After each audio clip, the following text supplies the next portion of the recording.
보시면요. 2차전지 관련주, 자동차 관련주, 반도체, 바이오 제약 이 4개 섹터가 대형주들이 급등을 했단 말이에요. 급등이 나왔다가 조정이 나올 때는 증시가 당연히 꺾일 것이고 증시가 꺾일 때 그런 4개 섹터의 중소형주들이 움직이다 보니까 증시는 떨어지는데 우리 수익은 괜찮네라는 감정을 가질 거란 말이에요. 그 감정 가질 때가 조심할 때예요. 그 감정을 가졌는데 갑자기 달러의 변곡점이 나오면서 증시가 폭락해버리면 아 눌림목이네 생각하면서 더 베팅한단 말이에요. 그때 계좌가 망가지는 것입니다.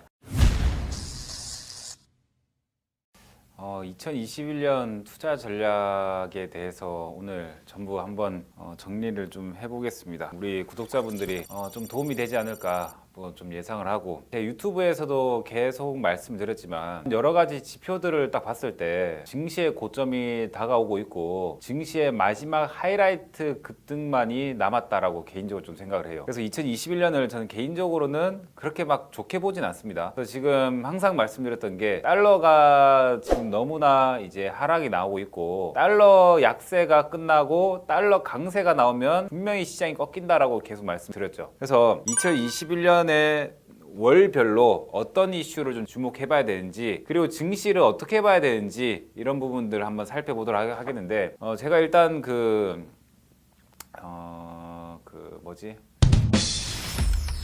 유튜브에서 보니까 2020년에 바이러스를 예측을 하고 조 바이든 후보가 당선될 것을 예측한 그런 예언가들이 있단 말이에요. 그런 예언가들의 2021년 예언들을 봤습니다. 실제로 이제 그렇게 2020년도에 바이러스를 예상했던 사람들이 2021년도에는 전쟁이나 군사 이동이나 자연재해나 금융 위기나 이런 부분들을 좀 언급을 하더라고요. 그래서 그런 거 봤을 때 이게 정말 달러가 분명히 이제 그 변곡점을 이루고 올라가게 된다면 분명히 이제 증시가 꺾이게 될 것인데, 그게 어느 정도 선까지 꺾이게 될지 저도 잘 모르겠습니다. 그래서 일단은 첫 번째, 증시의 변곡점을 조심하자, 증시의 고점을 조심하자. 정말 오랫동안 올라왔기 때문에 증시가 한번 고점이 형성되면 쫙 빠질 수 있단 말이에요. 그래서 2021년에는 증시의 하락을 조심하자. 증시가 좋을 때 계속 좋다라고 생각하기보다는 안 좋다라고 생각을 갖고 있어야지만 고점을 잡아낼 수가 있습니다. 그러니까 다른 증권방송도 보시면 증시가 계속 올라간다 해요. 근데 올라가다 꺾일 거란 말이에요. 그래서 그것을 제 달러로 보라 했고, 여러 가지 보는 지표들이 많습니다. 그렇지만 초보자분들 꼭 달러만 보셔라. 그래서 21년은 좀 변동성이 커질 수 있는 장이기 때문에 증시의 고점만 조심하고 현금만 잘 들고 있으면 굉장히 엄청난 기회의 시장이 될 것이다. 근데 현금을 잘 못 들고 있고 증시의 고점을 잘 피하지 못하는 사람들, 무리하게 신용 매수, 미수 몰빵 하신 분들은 정말로 불행한 한 해가 될 것이다. 그래서 지금 보니까 1월 달에 여러 가지 이슈가 있는데, 첫 번째, 일단 기분 좋게도 증권거래세 인하가 좀 있습니다. 그리고 11일부터 14일까지 세계 최대 가전 전시회 CES 2021이 있습니다. 그래서 이때는 기후변화나 환경, 전기차 기술 이런 부분들도 분명히 많이 언급이 나올 것 같아요. 그래서 CES 2021 관련주들 한번 조사를 한번 해보셔야 될 것 같고, 그리고 14일까지 똑같이 끝납니다. CES랑 이제 14일까지 JP모건 헬스케어 컨퍼런스가 14일까지 끝이 납니다. JP모건 헬스케어에 참여하는 기업들 좀 몇 개 나온 거 있죠. ABL 바이오라든지 악타 바이오라든지 그다음에 이제 오스코텍이라든지, 그래서 그런 종목들이 분명히 JP모건 헬스케어 컨퍼런스 참여를 할 것이고, 이게 끝난다고 끝이 아닙니다. 이거 끝나고 나서 기술 수출에 대한 이슈가 나올 수 있기 때문에 기술 수출이 나오는 이슈가 나오는 기업들은 좀 더 올라갈 수 있겠죠. 그 추후에도 지켜보시면 좋을 것 같고, 그리고 1월 20일은 조 바이든 대통령의 취임식이 있습니다. 분명히 조 바이든 후보가 미는 그런 정책들이 있단 말이에요.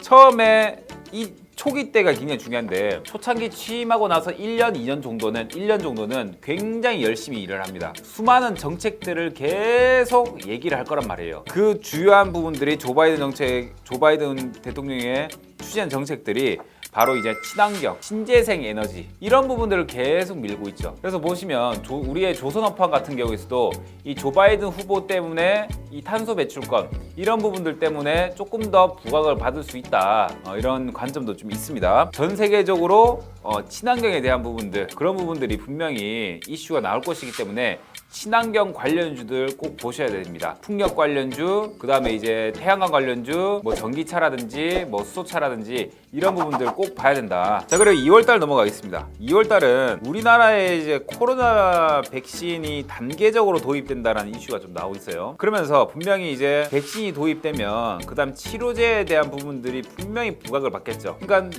백신을 맞는다고 해서 병이 사라지는 건 아닙니다. 분명히 백신이 도입되고 나면 그 다음엔 치료제입니다.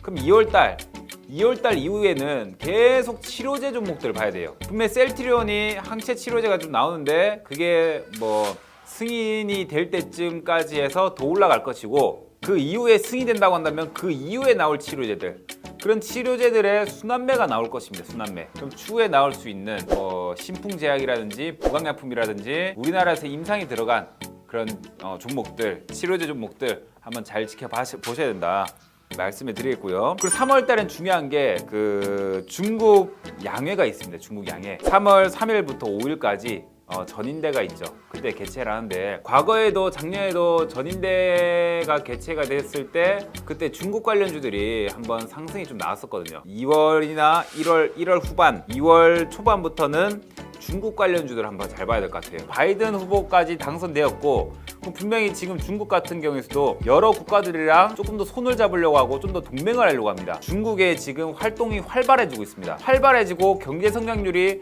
높아진다면 전인대에서 분명히 어떠한 얘기들이 나오겠죠. 그런 얘기들 나올 때 중국 관련주들, 화장품 관련주 등등, 엔터 관련주 등등 굉장히 움직일 수 있으니 한번 지켜봐야 될 것 같다. 그리고 3월 달에는 아쉽게도 3월까지가 공매도 금지가 시한이 종료됩니다. 그러면 증시가 공매도 물량이 늘어난다는 거예요. 공매도 물량이 늘어난다면 증시가 올라가려고 한다 하더라도 굉장히 힘을 덜 받겠죠. 그래서 공매도 이게 연장될 것인지 시행이 될 것인지 이 부분이 또 증시에 굉장히 중요할 것 같아요. 이때 만약에 달러의 변곡점이 만들어지고 3월 달에 공매도가 풀리고 이렇게 된다면 좀 분명히 증시가 안 좋을 확률도 있다라고 생각을 개인적으로 합니다. 진짜냐? 자, 그럼 4월 달 보겠습니다. 4월 달은 지금 이제 4월 7일 날 재보궐선거가 있습니다. 이 선거에서는 이번에 서울시장에 대한 부분이 굉장히 중요하겠죠. 그래서 서울시장 후보로 좀 시장에서 움직일 수 있는, 주시장에서 움직일 수 있는 후보로는 일단 나경원, 금태섭, 우상호, 박영선, 조은희, 안철수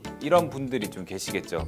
이런 분들의 관련 종목들이 단기적인 시세가 나올 확률이 높습니다. 관련 종목들 정리를 해두고 2, 3월 달에 바닥을 잡거나 흐름이 나쁘지 않다면 단기적인 공략, 정말 이거는 테마적으로 봤을 때 단기적인 겁니다. 그러니까 20, 30%, 20% 먹으면 나오는 거예요. 더 많이 갈 수도 있겠지만요. 이런 테마주들, 이건 트레이딩 입장에서 좀 보시면 좋을 것 같고, 자, 그리고 6월 달에는 EU 정상회담이 있습니다. 5월 달은 별게 없어가지고 패스했고요. 7월 달도 중요한데, 7월 달에 지금 보시면 도쿄에서 이제 하계올림픽이 개막이 됩니다. 그래서 지금 코로나 때문에 이게 진짜 될지 안 될지는 잘 모르겠지만 올림픽 관련주로는 JTC가 있죠. JTC, 영어로 JTC입니다. 그리고 8월 달에 정말 중요한 부분이 있습니다. 연준의 그 잭슨홀 미팅이라고 있는데, 이 부분이 굉장히 중요한 이유가 뭐냐면 주요국의 중앙은행 총재들이나 유명한 경제 전문가들이 잭슨홀이라는 휴양지에 있습니다. 거기서 모여서 미팅을 하는 거예요. 그래서 2005년에 무슨 얘기가 나왔었냐면, 우리가 2008년, 2007년에 경제 대위기가 나왔잖아요. 2008년에. 2005년에 인도 중앙은행 총재가 글로벌 금융위기의 가능성을 언급을 했습니다. 이거 매 8월 달에 나오는 거거든요. 그 2010년에 버냉키 전 연준 의장이 2차 양적 완화를 언급을 했습니다. 실제로 2011년에 급락이 나왔고 2005년 이후에 2007년 정도부터 해서 급락이 나왔습니다. 폭락장이 나왔던 거죠. 잭슨홀 미팅. 이 미팅에서 어떤 얘기가 나오냐에 따라서 향후에 몇 년 안으로, 2, 3년, 3, 4년, 1, 2년 안으로 어떤 이슈가 나올 것인지, 증시가 어떻게 움직일 것인지를 대략적으로 예측할 수가 있는 것입니다. 그래서 이렇게 저는 8월달 굉장히 중요하다 생각하고 있고요. 9월달은 독일 총선이 있습니다. 그래서 유로존 전반적으로 정책 변화의 가능성이 있기 때문에 11월 달에는 블랙 프라이데이 APEC 회의, 9월 말 10월 달 정도에 블랙 프라이데이 관련 종목들을 한번 보시면 좋을 것 같고, 그래서 21년을 전반적으로 한번 다 둘러봤습니다. 정말 중요한 부분들만 얘기했고 자세하게 뭐 좀 달달이 더 들어가야 되는 이슈들이 있었는데 그런 부분들은 전부 다 패스했습니다. 그래서 일단 저는 21년에는 정말 계속 강조하는 게 첫 번째 증시의 변곡점을 조심을 해야 된다. 두 번째는 바이오 관련주들이 좀 더 움직일 수 있겠다. 코로나 치료제 때문에. 그 다음에 반도체 관련 종목들 집중을 해야 됩니다. 반도체 관련 종목들이 신고가를 돌파하고 있는 종목들, 갓 돌파하고 있는 종목들이 나오고 있고요. 삼성전자, SK하이닉스가 미치도록 오르고 있죠. 그러면 그런 종목들이 한번 떨어진다 하더라도 다시 한번 오를 거란 말이에요. 삼성전자, SK하이닉스가 한번 떨어질 때 그때가 조정이라 생각하고 반도체 관련 종목들 매매를 해보셔도 괜찮습니다. 근데 어떤 걸 보고 달러의 변곡점, 증시의 변곡점을 보고 정말 계속 강조하는 게 변곡점을 정말 조심해야 된다. 변곡점, 처음 나온 변곡점 조심해야 된다 계속 말씀드리겠습니다. 변곡점만 조심해도 투자의 절반 이상은 먹고 간다. 골짜기가 또 깊으면 산이 또 깊을 수 있고요. 산이 또 깊으면 골짜기 깊을 수 있습니다. 그래서 이번에 상승에 대한 산이 너무나 가파랐고 하락에 대한 부분들도 가파를 수 있기 때문에 정말 조심하자. 이제 2021년 제 유튜브도 좀 더 성장해서 2021년에는 10만까지 한번 가보도록 하겠습니다. 유튜브 사랑해 주셔서 너무나 감사합니다. 2021년 증시는 뭐다? 2021년 증시는 이걸 좀 2021년 증시는